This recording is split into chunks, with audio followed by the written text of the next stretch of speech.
Welcome back. This video is about sentence basics.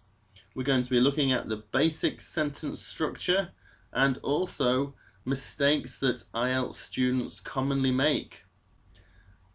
This video comes with a warning though. It is 20 minutes long, so it's a bit longer than normal. So feel free to take a break, press pause at some point during the middle if you need to.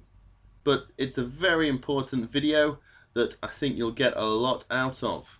So, when you're ready, let's begin. We're going to start by taking a look at what actually makes a sentence. The most basic of sentences contains a subject, a verb, and then an object. The object we sometimes refer to as a completed thought, or the thing that completes the thought of the sentence. You'll see what I mean in the examples that follow. So, subject, verb, object. Governments fund hospitals. Hospitals in some countries are not funded properly. Governments should spend more money on education and health. You can see the subject, verb, object pattern repeated in those three sentences. And this is the basic pattern that the majority of simple sentences will take the form of. They also will include things like prepositions. That's words like by, at, with, next to. Articles, which are a, an, and the. Modal verbs, which are words like could, should, must, and of course punctuation, full stops, commas, capital letters, exclamation marks. So they are the sentence basics. Easy, right? Okay, let's see how good your basic sentence structure actually is.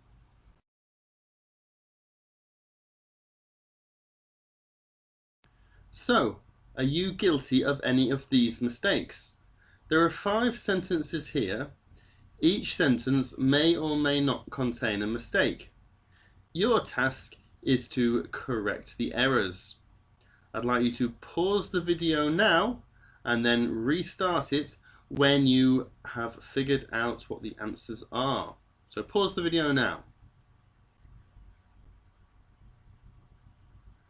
Okay, let's take a look at the answers.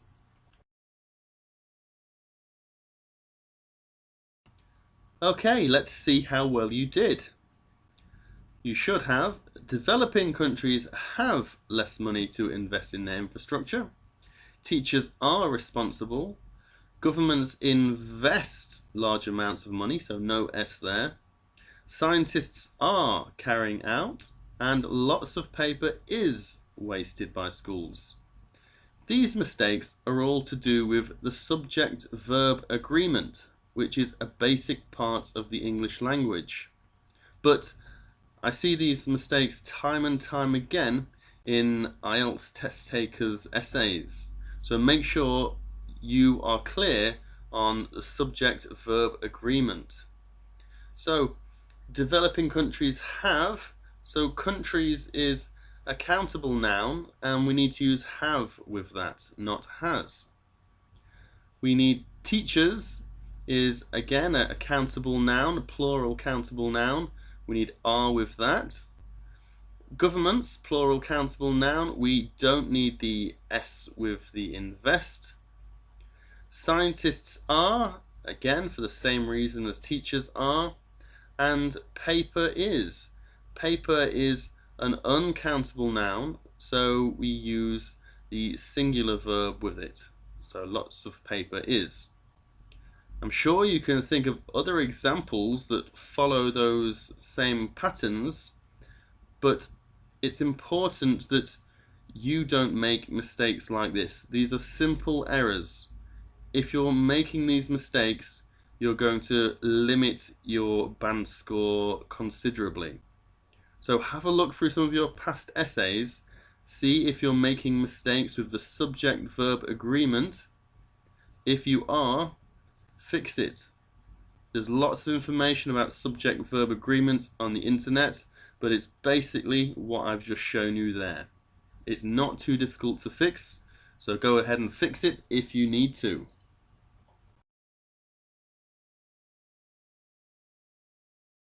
The next set of problems or mistakes I commonly see students making in their essays is that involving the word the.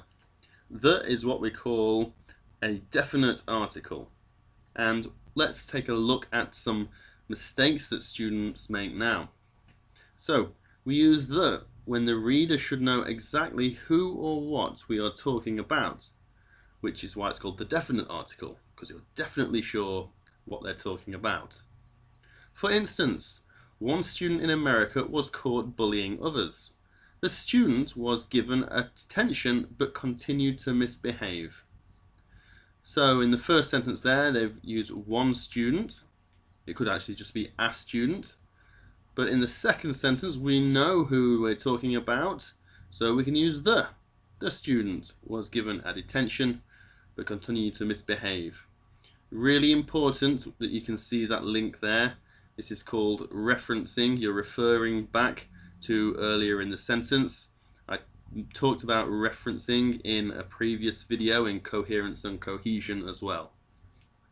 You also need to use the with superlative adjectives. Really easy one to remember this. So, the greatest disadvantage, the worst problem, the longest jail sentence. You can think of lots of your own, but remember it's positive as well as negative. So the best, the worst, the longest, the shortest. The fattest students are from America. The thinnest students are from, well, I don't know, but not England. That's for sure. Not these days. And so remember to use the with superlative adjectives.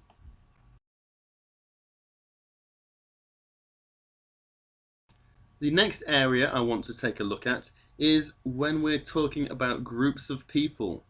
So in IELTS we're often talking about different groups of people, and when we do that we need to start the sentence with the.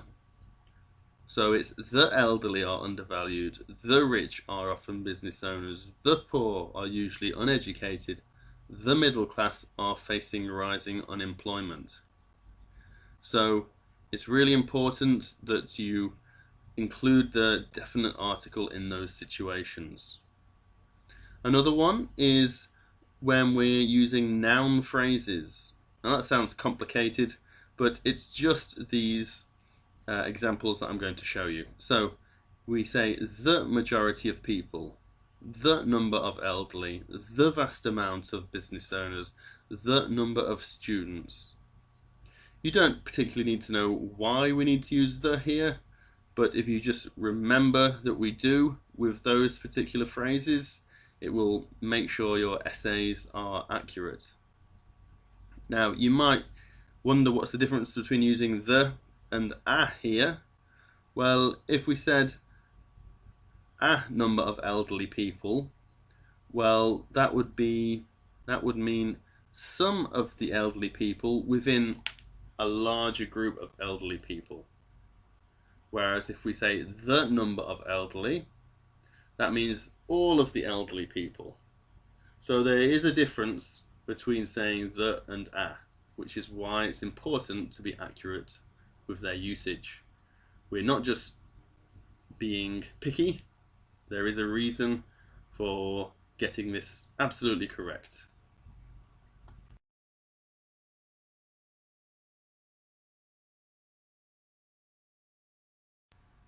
The next area I often see test takers make mistakes in is with plural countable nouns.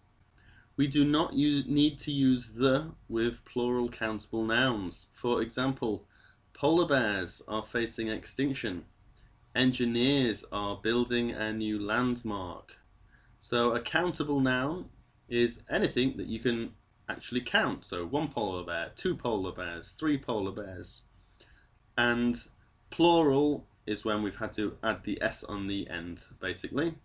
So here, polar bears is a plural countable noun, and we do not need to use the with it.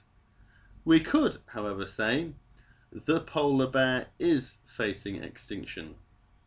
There we would not be using the plural of it, so this does not apply. So if we said the polar bear is facing extinction, we can use the in that situation. But when we're using plural countable nouns, so polar bears, we don't need to use the. Or when we're referring to singular uncountable nouns. This is one of my favourites. So information is easily available via the internet. Education is the most important part of growing up. Efficient infrastructure is essential for any developing country. And another critical element of the economy is transportation. So an uncountable noun is anything you can't count. You can't count information. You can't say 2 information, 3 information. So it's uncountable. Therefore, therefore we're always talking about a certain amount of it. So it's singular. So we don't need to use the in that situation. So information is rather than the information. The only time we would say the information is easily available via the internet is when everybody is already aware of what information that you are looking for. As you'll remember, we talked about in a previous slide, that would be when everyone is definitely sure what we're talking about. So if I said, I've been looking for information about the train times. The information is available via the internet. So we know we're talking about train times and we're definitely sure that's what it is. So in the next sentence I can then say the information is easily available via the internet.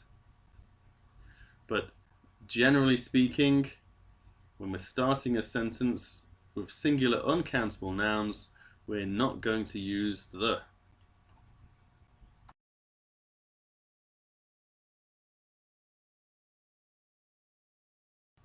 Now we need to take a look at a and an. So the difference between a and an is that we use a with words that do not start with a vowel, so a person. But if the word starts with a vowel, for example orange, we would then say an orange. That's the only difference between a and an. Other than that, they are used in the same way. So a or an is used when talking about singular countable nouns.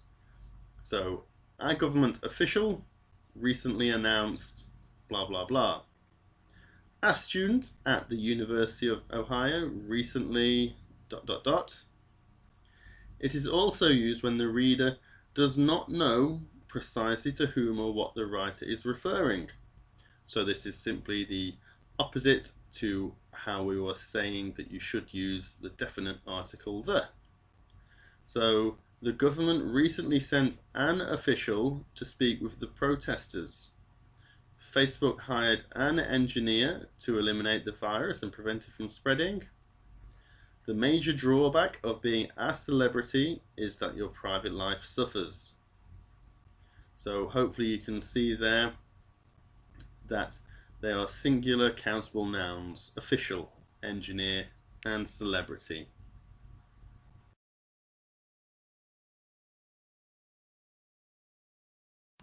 The next area that IELTS test takers commonly make mistakes in is that of their use of tenses.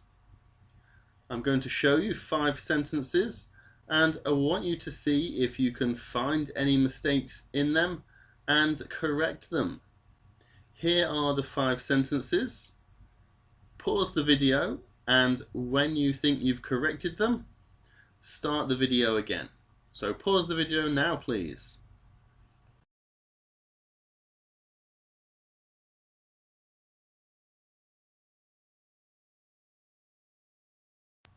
Okay, so here are the answers. I believe the most efficient method of improving hospitals is to provide more training for doctors and nurses. So this is somebody's opinion. They're saying what they think. This is very common in IELTS essays, and we give opinions in present tense. So will be needs to be changed to is. So this is really important, that you don't need to try and use lots of different tenses in your essays. A large part of your essay is going to be written in present tense because you're going to be writing about your opinion. So do not be afraid just to stay in present tense if that is all that is needed. Sentence 2. Last year, the government lost the election. Now, it's not has lost because that would be the present perfect tense. But the sentence says last year, which is in the past and has definitely finished. So because that is finished time, we need to use past simple. So the government lost the election. If it said this year, well, this year has not finished yet. So we could say this year the government has lost the election. That would make sense. The second sentence should be this forced the Prime Minister to resign. So we do need a D on the end there to make it into past simple for an action that was completed in the past. Sentence 3. Parks are important to the public. It can't be will be because it's something that is true now. So parks are important to the public as they offer the opportunity to exercise and remain healthy.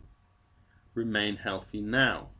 So again, this is a fact or an opinion, so we don't need to put this in past tense, so no ed there. Sentence 4. One solution would be to tax foreign companies more. This would enable local companies to compete with them more easily. So here we're talking about the future in an imaginary way. We're thinking imaginarily about the result of something, and this means we need to use would. So this would enable, and no S on the enable, this would enable local companies to compete with them more easily. And sentence number 5, this decade rates of obesity have been increasing dramatically, not was increasing dramatically. This is similar to sentence 2. We're going to use present perfect continuous here, have been increasing dramatically, and we can use that because this decade has not finished yet. If it was last decade, we could not say last decade rates of obesity have been increasing dramatically. That doesn't work because the time has finished. Also, we sometimes use present perfect continuous to talk about things that started in the past and have continued until now. And that is what are happening with the rates of obesity here. They have been increasing recently up until now, and they might continue into the future as well. But we definitely can't use was. We need to use present perfect here because this decade has not finished yet. Okay, so I know that might have sounded quite complicated there with me explaining some of the different tenses, but remember, you do not have to use tenses that you're not comfortable with. If you're not comfortable using present perfect continuous, then generally you don't have to use it. You certainly don't have to use tenses such as past perfect continuous or future perfect continuous or future perfect simple. You might not even know what they are. That does not stop you from writing a perfectly good essay using present simple, past simple, and future. You can still get a very good band score with the basic tenses.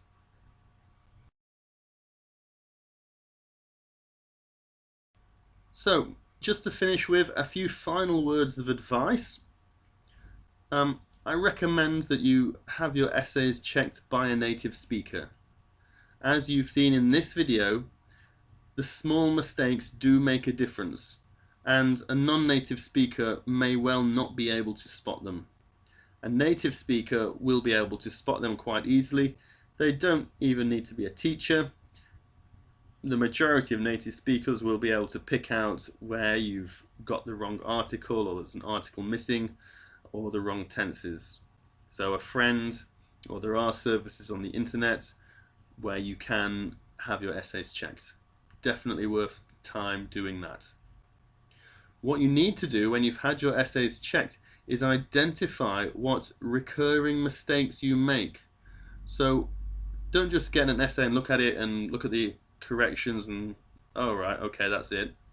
You need to look to see if you're making the same mistakes in different essays that you've written. That way you can become aware of your areas that you need to work on.